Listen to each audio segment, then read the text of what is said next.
Contemplation before chanting. The Sangha is invited to come back to our breathing so that the collective energy of mindfulness will bring us together as an organism, going as a river with no more separation. Let the whole Sangha breathe as one body, chant as one body, listen as one body, transcending the boundaries of a delusive self, liberating us from the superiority complex, the inferiority complex, and the equality complex.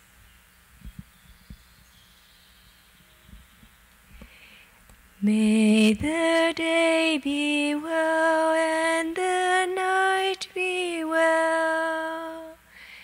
May the midday hour bring happiness.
Testing, testing. 1, 2, 3. Can you hear me? So let us sit comfortably, whether we're in our seats or in our cushions, and come back to our in-breath and out-breath while we listen to 3 sounds of the bell.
Dear respected teacher, dear community, I'd like to welcome our day visitors to the Day of Mindfulness. Today is also the last day of our wake-up retreat with the title Transforming Habits, Loving Ourselves and Healing Society. Today is also Father's Day, so I'd like to all the fathers here and also out there who's watching us online, happy Father's Day. Today's topic is about healing society. It sounds pretty immense, but I would like to start off by sharing with you a little bit about the bodhisattvas. This morning we had a ceremony transmitting the 5 mindfulness trainings, and in the beginning we had done some touching the earth to some of the bodhisattvas and the Buddha. So I'd like to just share with you a little bit about their vows and the meanings of maybe 4 bodhisattvas. Bodhisattvas are a Sanskrit term meaning enlightened beings. Sometimes we call them mahasattvas, which means great beings. And 4 of the popular bodhisattvas that we often touch the earth to in gratitude.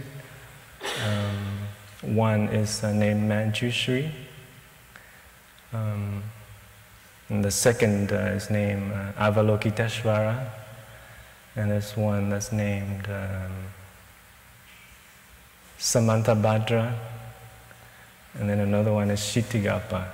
There are many more bodhisattvas, but these seem to be the popular ones that we refer back to time and time again. So I would like to maybe write them on the board for you to see.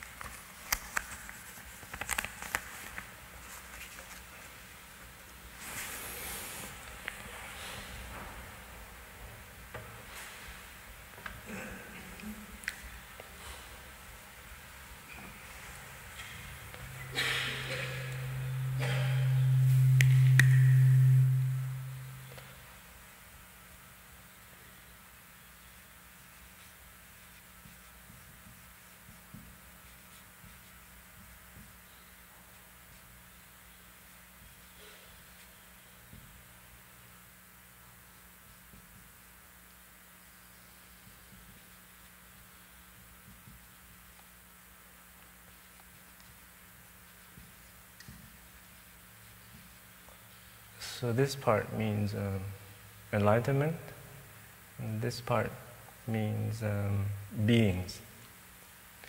And so one of the bodhisattvas that we often refer to is Manjushri.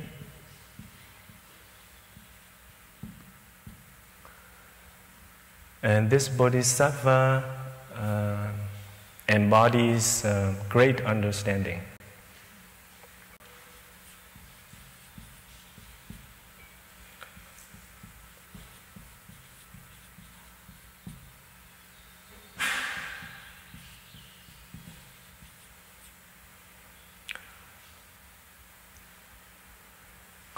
And the lines that we usually recite is cutting through ignorance, awakening our hearts and our minds, Manjushri, the bodhisattva of great understanding, to whom we bow in gratitude. And great understanding comes about through the practice of, we studied this before, of the practice of mindfulness and concentration. And that leads to insight, or wisdom, or understanding. Okay. And with that understanding, we can cut through ignorance, we can cut through afflictions, we can cut through difficulties and suffering in order to realize understanding, to also to help others, and also to find joy and peace and calmness. In other words, liberation. The second bodhisattva's name is Avalokitesvara.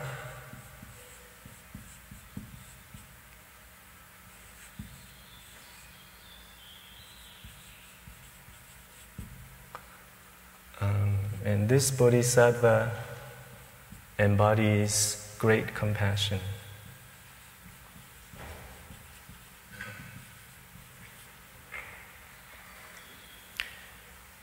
And the lines that we touch the earth to this bodhisattva is listening deeply.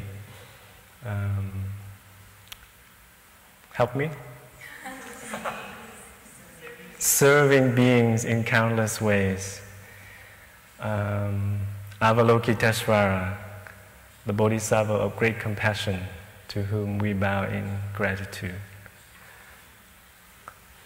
And the third bodhisattva is Kshitigarbha.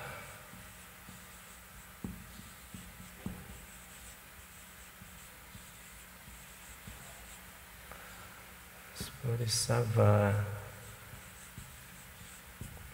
embodies great aspiration.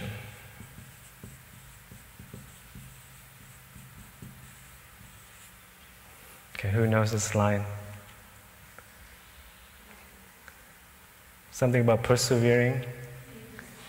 Fearless and persevering throughout realms of suffering. Kshitigarbha, bodhisattva of great aspiration, to whom we bow in gratitude. And then another one is Samantabhadra.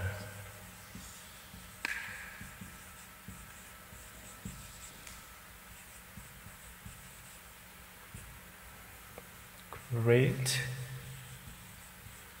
action.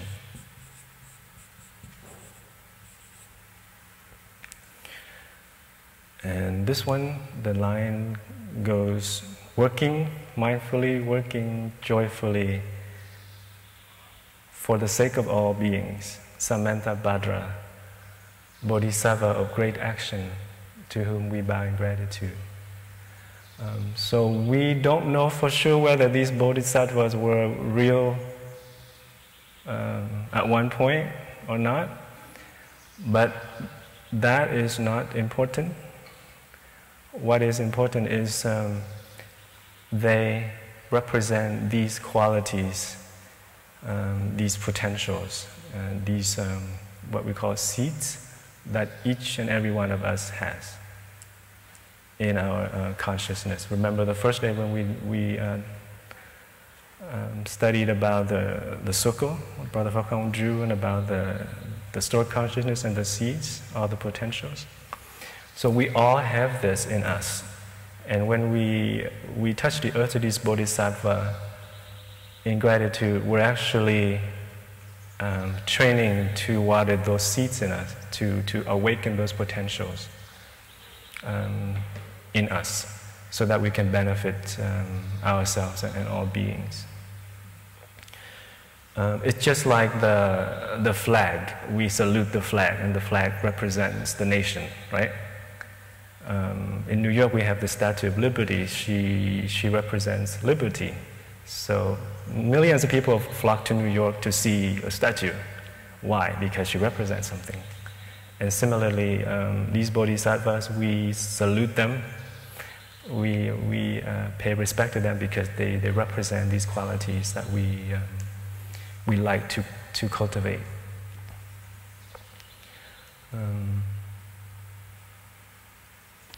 I think yesterday one of the brothers was talking a little bit about Avalokiteshvara, how this bodhisattva sort of metamorphed a lot into different forms. I remember in the Lotus Sutra, there's a chapter that praising Avalokiteshvara. And there's a section in there that describes this bodhisattva because this bodhisattva listens to the cries of the world and comes to help. And so whatever form is needed, this bodhisattva changed to that form in order to meet the needs of the people in distress.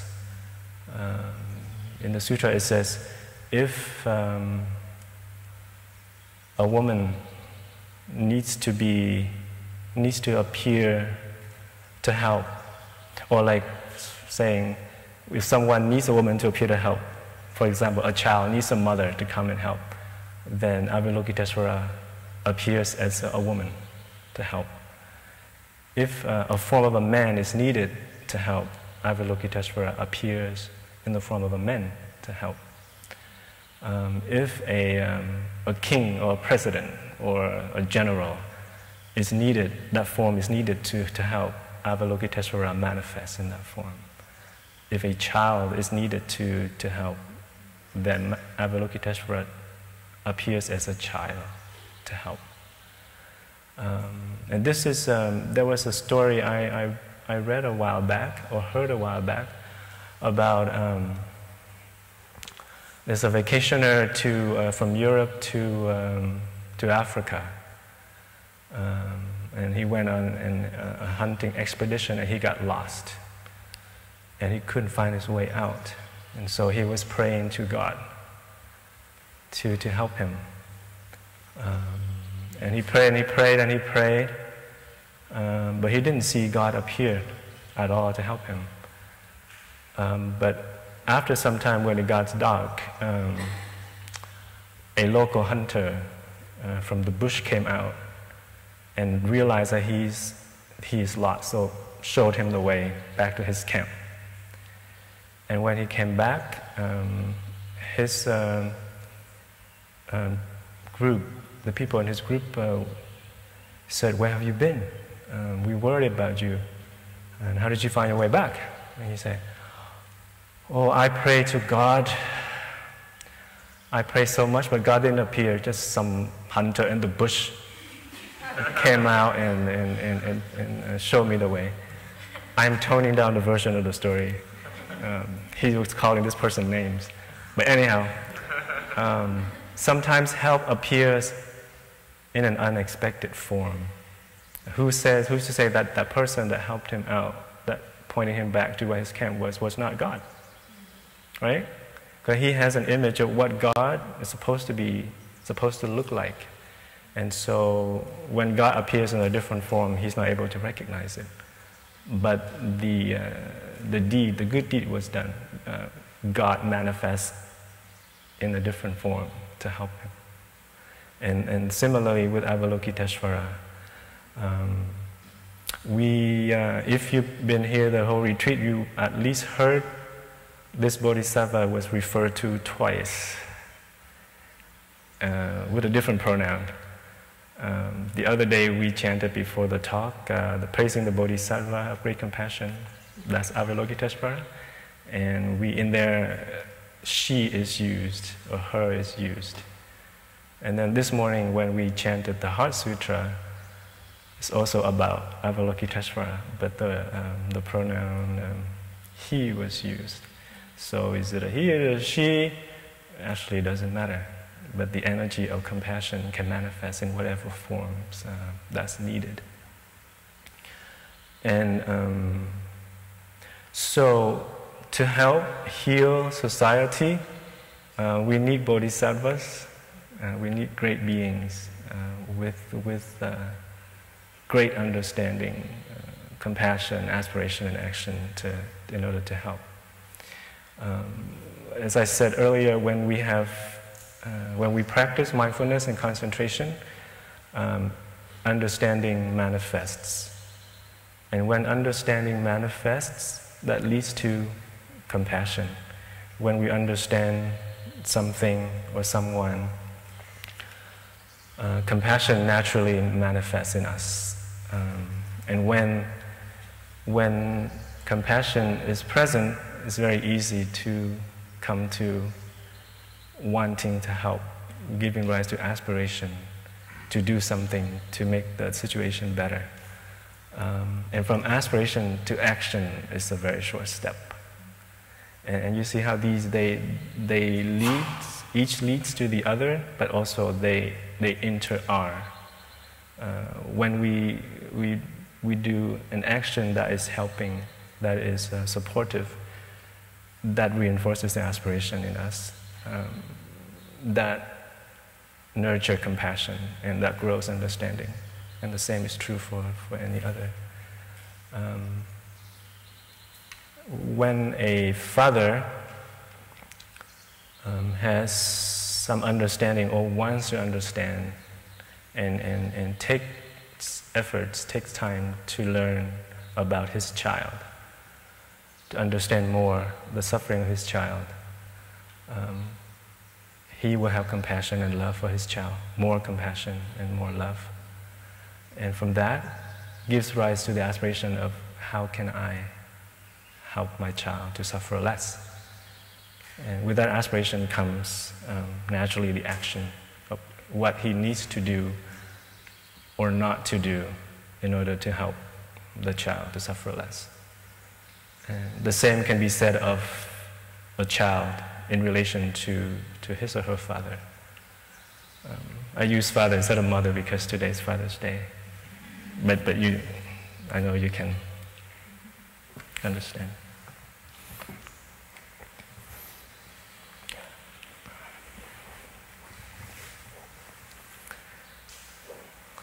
So let us enjoy a sound of a bell.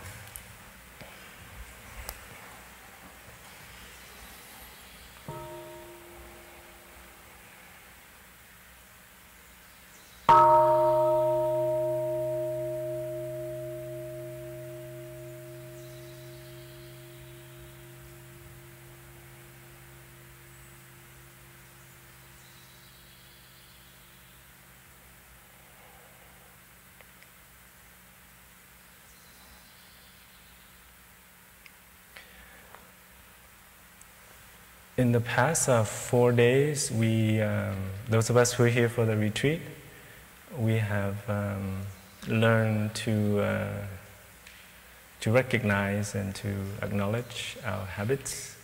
I think that the habits were defined as either positive or negative or neutral. I hope you have a chance to reflect and to identify some of these habits. And look deeply to see how they influence or affect us, either positively or negatively. And hopefully we have a chance to find creative ways to reinforce the positive ones or the beneficial ones, and maybe how to embrace and transform the not so positive ones so that our lives can be happier. We also had a chance to do some practices to self-care, like deep relaxation, slowing down, beginning anew with ourselves, eat slower, walk slower, just really generally taking care and rest. And so when we express care and love for ourselves, and with the energy of mindfulness, we are able to understand ourselves better and to have more compassion for ourselves. So these things, when we practice to cultivate, it should also be for ourselves. Because when we have an understanding, and understanding is, first of all, is understanding of our own suffering. We all have suffering. And when we understand our suffering and we know how to utilize the practices to transform them, we're better able to see the suffering in others, in another person. We're able to see suffering in the environment. We're more able to see the suffering in society. And then we can give rise to aspiration and to take actions to help. When we say healing society, it seems like it is implied that there's something wrong with society, right? In order to heal, that society is not well somehow. That there are ills in society. Maybe we can just take a little bit of time to maybe identify some of these social ills. Maybe you can help me by maybe shout out what are some of the social ills nowadays that we face. Greed. Discrimination. Intolerance, poverty, violence, exploitation. Anything else? Racism. That's a lot. Okay, so society needs healing. Okay, good. Just want to make sure that we know what we're getting into. Because if no one is injured, we want to help heal them, it's probably besides the point. But we see that there are ill being in society, and when we identify these traits that are ills in society, maybe when we reflect, maybe those traits are actually in us too. And so when we reflect, we see that society mirrors us, and we mirror society because we are with society. We're a part of society. And we see that we're not a separate self. The so-called self, the Buddha pointed out, is actually not a static, unchanging entity, but a process, a flow, an ever-changing composite of causes and conditions, some of which are biological. For example, our parents. It's a condition for us being here, our ancestors, and some of which are cultural. Could be the way that we were brought up, our own culture, our education, water, the air, the food we eat, the people we associate with. So all of these things make up who we are. And who we are now change all the time, constantly. From the cellular level up to the outer form and feelings and perception. When I mentioned outer forms, I remember the first few years when Blue Cliff was founded, was open, we had a very good long-term lay Sangha member. And this person used to come as a man. And then a few years later, this same person came as a woman. But the Sangha was open, was embracing to this person. And she comes to our retreats often, even drives for hours just to be here. And the last time I've seen her was in the retreat in Toronto, in Canada. I think she lives in either Michigan or Illinois, one of those two states. So our outer form changes. We have 2 aspirants right now at Blue Cliff, and they're in the form of lay women.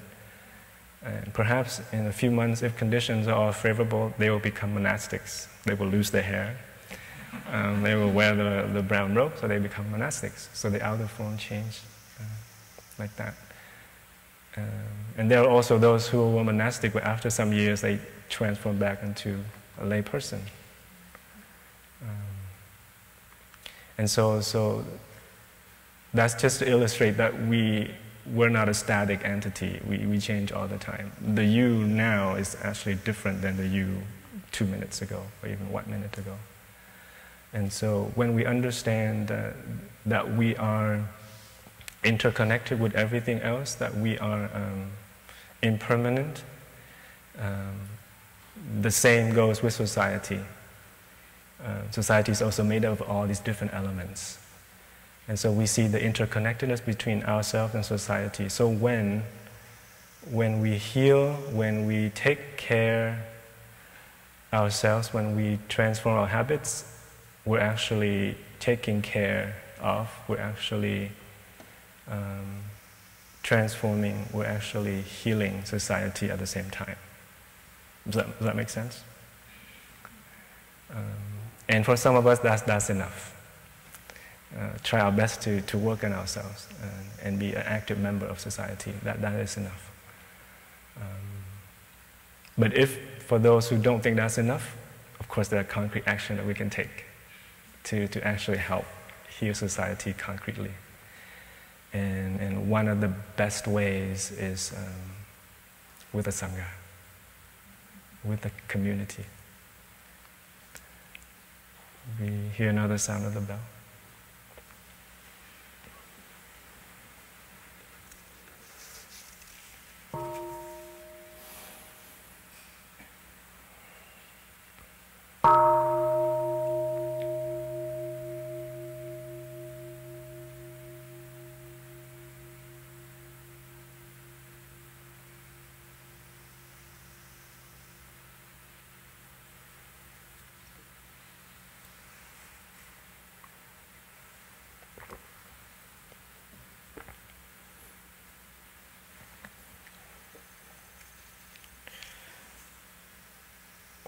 One thing I forgot to mention is acceptance of ourselves is very important.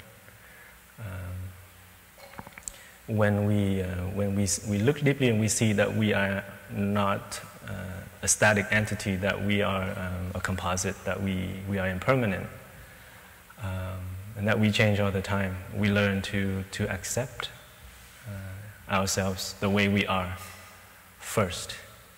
And based on that acceptance and that foundation, then if we want to, we can change or do something about our situation. And so therefore we can always have that foundation to fall back to should what we try to do or what we aspire to do doesn't work out or doesn't come to fruition. We still have this foundation that it's okay no matter what I try, but the bottom line is I'm okay with myself if things don't change or if I can't change things. And so when we work from that base, we are safe.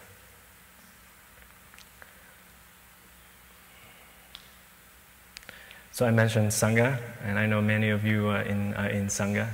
Sangha is another Sanskrit word for community, a group of people that come together to practice together, the group of people that has the same aspiration. The Sangha, the essence of the Sangha is harmony, whether it's the monastic Sangha or the lay Sangha or a combination of both. When we have harmony, then we can do great things and achieve great things, accomplish a lot of things. But when we don't have harmony, when we have turmoil or difficulty, what we do is not meaningful. And so let us keep in mind that harmony is what the Sangha's essence is, and we strive, we try our best to create this harmony. If there's enough, it doesn't have to be perfect. If there's enough harmony, that's already good enough. So that's why when we have ceremonies, like important decision that needs to be made, for example, this morning, when we made this decision to transmit and to receive the 5 trainings, there's a question that asks, is the community in harmony? And most often, the Sangha, the community is in harmony. If someone in the Sangha said, no, we don't have harmony, the ceremony stops. And we need to resolve the issue. But that doesn't mean that does not mean that we should not have any issues in order to say that we are in harmony. We might still have some difficulty and problems which might not be resolved yet.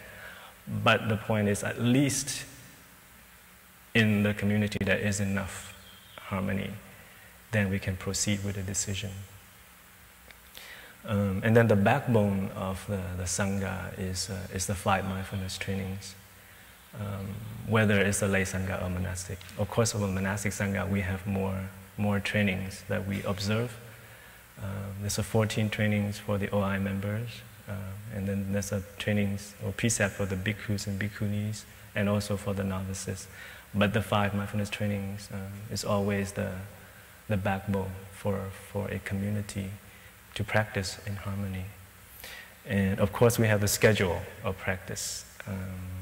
If we come together and we just sit and talk, or just, not having any structure, then that community is not stable. And so the schedule of practice is agreed upon by the whole community and should be supported by the whole community. That helps to nurture and to grow the energy of concentration and of mindfulness.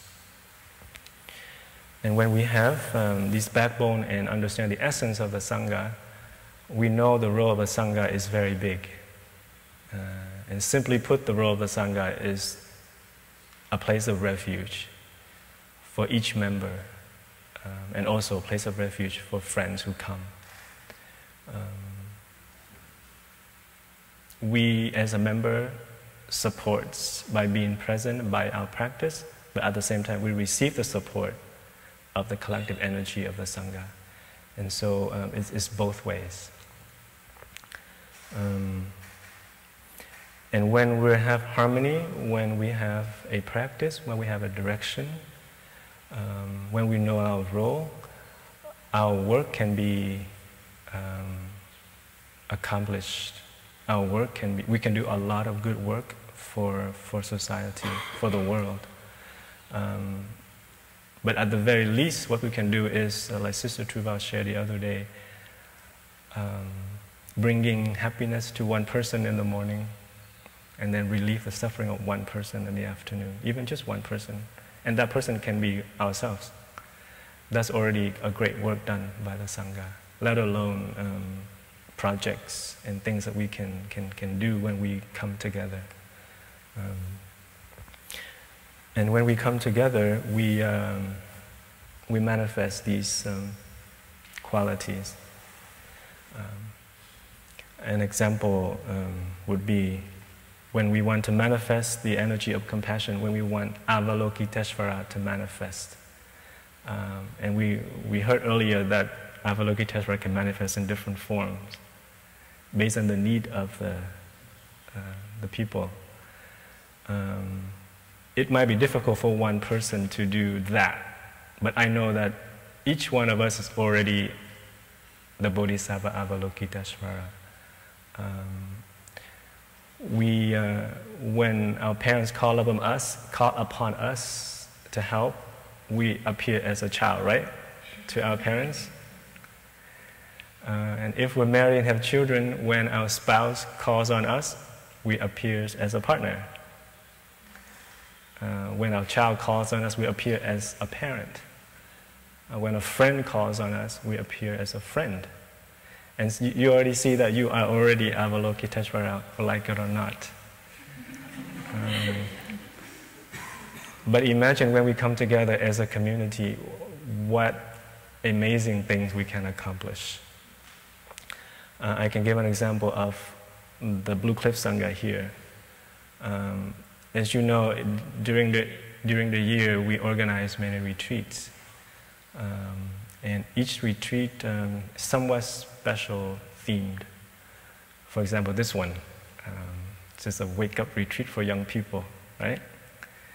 And so I'm actually overage, and I would be perfectly happy stay in my room the whole time, be out of your way. But the organizer thinks that I'm still young enough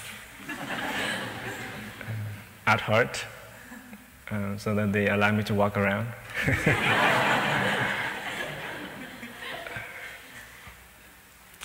We have a retreat for veterans, and so the Sangha manifests those elements that has experience with working with veterans to help them. And the same for this retreat. You've probably seen most of the organizers were young people. And so the Sangha manifests youth in order to help the youth. We've had retreat for creative persons. We call it creative art retreats. And those who have artistic skills are called upon to manifest Avalokiteshvara with these skills to help bring in the teachings to the creative community. We had POC retreat, and so the Sangha members who are POC are called upon to manifest, to help the community, the POC community. We have the Wake Up Sangha in Mexico called upon us to help. And so the Sangha manifests a small group of monastics with some that knows Spanish to come and help.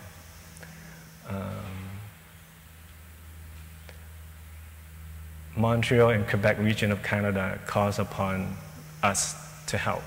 So we manifest a group of monastics with at least 4 out of 6 knowing French well enough to help. And so all these examples, you see that Avalokiteshvara is very much alive. Not only in each of you, but in communities that have a solid aspiration to help.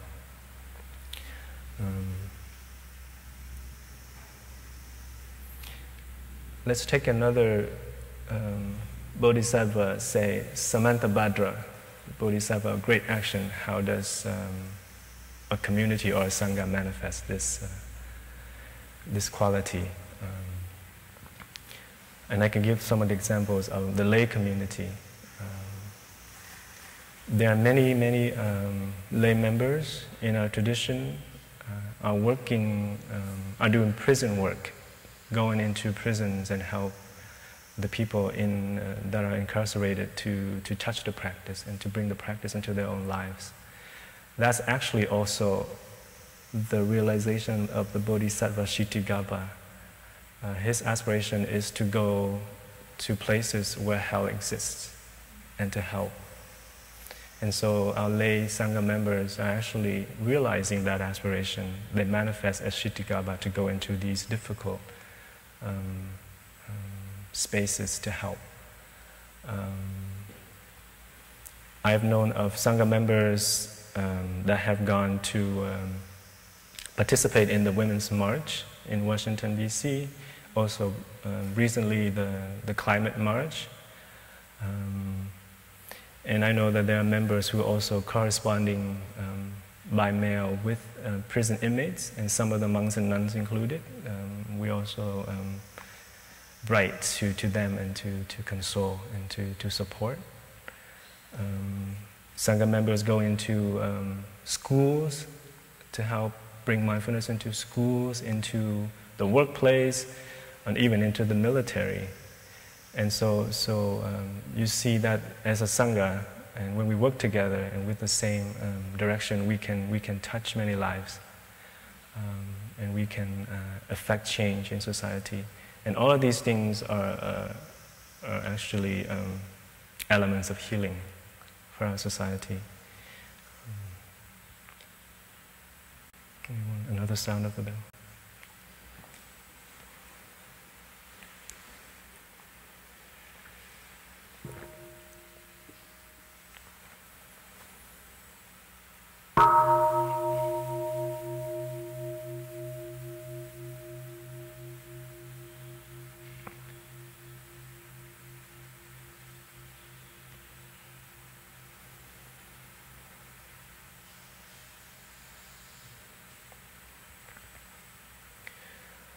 There are a lot of benefits being in community or living in community, and I can share a few of those with you.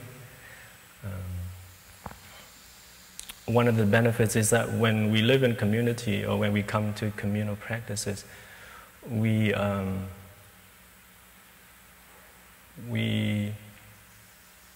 conserve a lot of resources.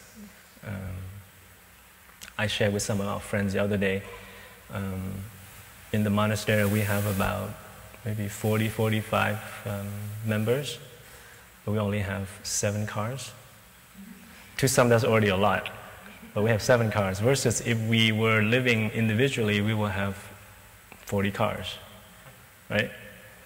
Or 40 phones, 40 of everything, 40 apartments or houses.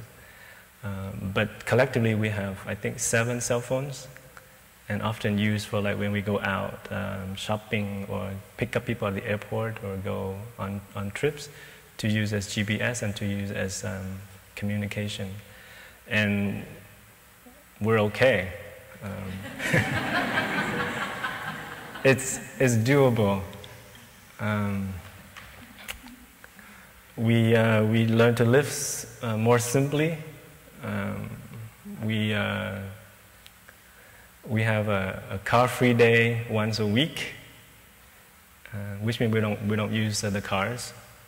And kudos for those of you who live in the city that don't own a car. I know many New Yorkers don't own cars, so they're already practicing car-free day 365 days a year. They're better than us. We try to reuse, recycle, and one of the sisters last year said refuse also, something, and she added the 4th R, something like refuse to consume or overconsume or something like that. And so there are many different ways that we can see how we can apply into our daily lives to help to conserve energy and resources. We also have, at least on the brother side, I'm not sure on the sisters, maybe it's the same as the sister, but we also have an internet-free day. Internet now is a natural part of our lives. We need to communicate. But for those of us here, we saw that if we're not careful, we're being pulled into it. And so we have made a decision to designate one of the days of the week, Monday, would be an internet-free day, so that we can have more opportunity to be with one another and be in nature instead of being at the computer. Because Monday here is a lazy day. We don't have a schedule. And if we're not careful, we'll be on the computer. Oh, I'm checking the weather. And so some of these things, if you think you're able to do, you can already apply into your own lives. And so that gives you more space, gives you more freedom, and not to be caught in these, we call habits, right? And being in a community and participating in the work of relieving suffering and cultivating or spreading joy, we are less likely, or we have a less chance to burn out. If we do things alone, if we go out there and save the world by ourselves, we might be burned out before we accomplish anything. But with a Sangha, we have a better chance of accomplishing what we wish, and at the same time, less of a chance to become burnout. Because when you work too much, somebody in the Sangha will say so. Say, you're working a little too much, what's going on? You need to rest. And so that is a luxury to have in community. There's people looking out for you. And the other flip side is also true if you don't do anything. Like Nora last night, when she was sitting down, I have to get back at her somehow. So if we don't do anything either, then one of the Sangha members would come and say, "Are you okay? Are you not well?" And you know what it means. And being in a community is a lot more fun. You have friends all the time. If you're mad at this one person, you can always go to another one to hang out. You have a chance of building brotherhood and sisterhood, cultivating true love. It's like an image of a flock of birds flying. If just one bird flying in the sky, say migrating south, for example, it would take a lot of energy to keep afloat. But if they fly in a flock, their energy will help them to feel, to have more strength to fly, and also to conserve their energy. And the same is true with when we work in groups and in community. We exert less energy per person, but the collective energy helps to propel things forward.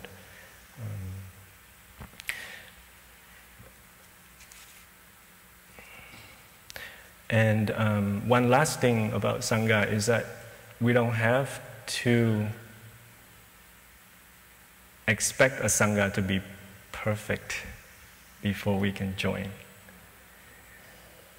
Because we know that there's nothing that can be perfect. We ourselves are not perfect, and that is okay. We accept ourselves the way we are. So we accept the Sangha the way the Sangha is, and we work from there. It's like when you see a forest of trees, they look mesmerizing, right? They look beautiful. But if you come up close, you might not notice that not every tree is the same. Not every tree is straight or lumptious with leaves. Some might be diseased, some might be young, some might be old, some might be decaying, some might be leaning. But as a whole, it's beautiful. And as a forest, the trees can support one another, can weather the storm. The forest can be a place of refuge for many species. The forest can prevent erosion, right? The forest can breathe oxygen.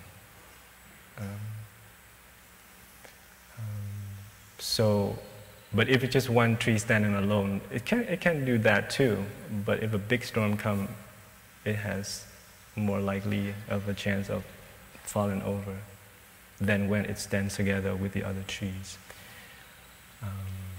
And so there is strength in community and in Sangha. But we have to accept the Sangha, the way the Sangha is first, and work at transforming and taking care of ourselves. Be a happy member, be a productive member, and the Sangha will change. As we learned earlier, we are an element of a community. And if every element does his or her best to transform and to better him or herself, then the collective community will transform and hence will heal. And the same goes with a healing society.